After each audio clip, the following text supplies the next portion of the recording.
Okay, so you might remember last month that we took a good long look at the iPhone 12 and 12 Pro, but the iPhone 12 family is a little bigger than that. So welcome to the absolutely minute iPhone 12 mini and the colossal iPhone 12 Pro Max, the two extreme ends of it. This is the mini unboxing in case you're interested. You get the same stuff inside as with the iPhone 12, so charging cable and insert. The phone is adorable. It's literally like the iPhone 12 had a baby. But I want to focus on the Pro Max for three reasons. One, I'm just generally someone who likes big phones with big batteries. Two, my main phone for the last 6 months has been the 11 Pro Max, so this is the natural successor. And three, because for this year in particular, the Pro Max is not just a big version of the Pro like it has been in the past. This is a phone that can do more. This is more like the iPhone 12 Ultra.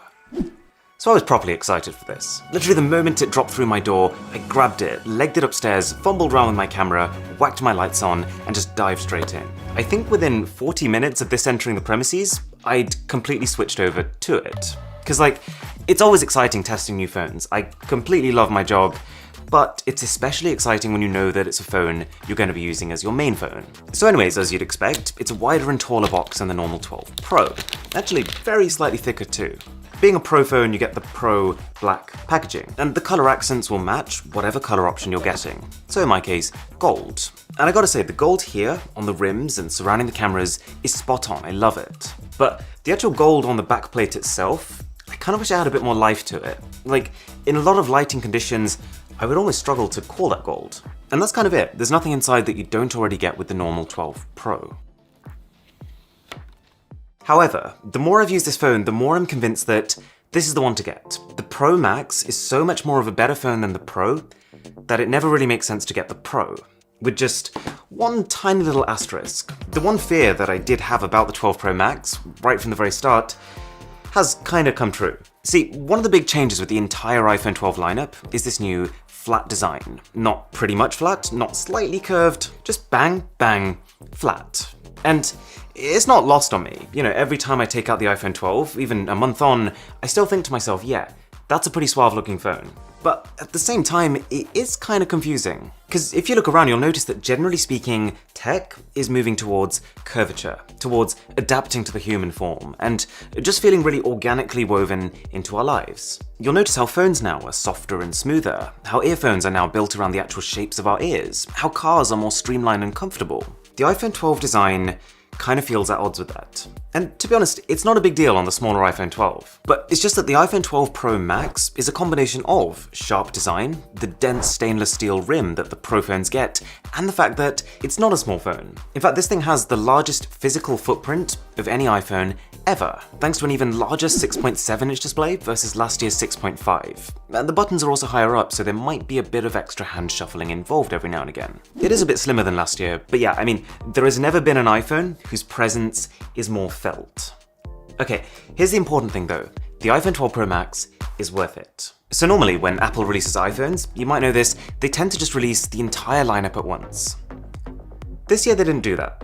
They released the first two phones in October, the second phone's just now. And from a business perspective, I think it's a really smart idea. It gives Apple time to make sure they have enough stock of each, but also it gives them two separate waves of coverage, so that each one of these four phones gets its own time in the spotlight. But what it's meant for me is that I've been using a phone that I probably wouldn't have otherwise picked. I would have just gone for the big one, but instead, I've been using the small one. And having had that time to properly use this before switching to the iPhone 12 Pro Max has made me realize that there's an absolutely enormous difference between the two. Don't get me wrong, I've been sort of happy on the 12 Pro. I'm getting 5G signal in places I wasn't expecting to. It's so fast, but in the end it is a small phone with a small battery. And when you factor in the extra drain that comes from having 5G on it, it doesn't last nearly as long as the iPhone I'd come from. And yes, the cameras are an improvement, but not what I'd call next generation, just a whole load of small refinements. So, thankfully, the iPhone 12 Pro Max is the upgrade that I wanted. I've got a full battery comparison coming very soon, so a sub for that would be absolutely grand, but importantly, it lasts long enough. It's enough that I can use my 5G, I can enjoy videos on a big screen all day, and not have that voice in the back of my head telling me, Aaron, don't forget the power bank. Yes, there is a larger display here to power, but the battery is proportionally even larger. And because the screen is larger, while the bezels have remained about the same size, it's a more visually impressive phone, as in the screen to body ratio is higher. You've got a speaker system that sounds a little louder and fuller, thanks to just having more room to be able to push sound out of. It's kind of weird that Apple didn't mention this. And finally, we have a camera system that does feel next generation. Like, for me, the iPhone 12 Pro Max camera is a bigger jump over the iPhone 12 Pro camera than the 12 Pro is over last year's iPhones. Or in other words, the difference in camera quality within the 12 generation is bigger than the difference between the 12 and the 11 generation. You've got more zoom, 2.5 times optical zoom, instead of the 2 times you get on every other Pro iPhone. Although, the difference that this makes, I've got to say, is subtle. It basically means that you can get to about 12 times zoom with the same quality as you used to be able to get to 10 times with. We've also got sensor shift stabilization, otherwise known as in-body stabilization. So usually the way it works with cameras is that the lens has the ability to move slightly, to kind of counteract the shake of your hands. This takes that a step further and moves the camera sensor itself. Although, it is kind of a weird feature to have on a phone, because the main benefit of this on cameras is that it allows you to swap lenses freely and still keep your stabilization. But obviously being a phone, you're not going to be swapping lenses very often. So it leads to 3 perks, but they're all quite subtle. One is just the fact that it kind of helps to counteract the fact that there is a bigger, heavier sensor on this phone than all other iPhones. 2, it's slightly better at also adjusting for jittering. So if you were filming while sitting in a car, for example, that gentle rumbling motion seems to be a bit less noticeable here. And the third thing is that because your lens is now locked in place and it's just the sensor behind that's moving, it plays a little nicer with third-party accessories, like gimbals or clip-on lenses. But by far the most important improvement is the fact that the main camera sensor is almost 50% bigger than the one on the normal iPhone 12 Pro. And this in itself brings 5 separate benefits. 1, slightly more detail. The fact that it can process more light now means it can gather just a bit more information. 2, the extra light you're getting makes more and more of a difference the darker you get. And so as you get to nighttime, it is the difference between, that photo's looking a bit rough, to, yeah, actually, it's kind of comfortable. It can also shoot those night mode shots a little faster.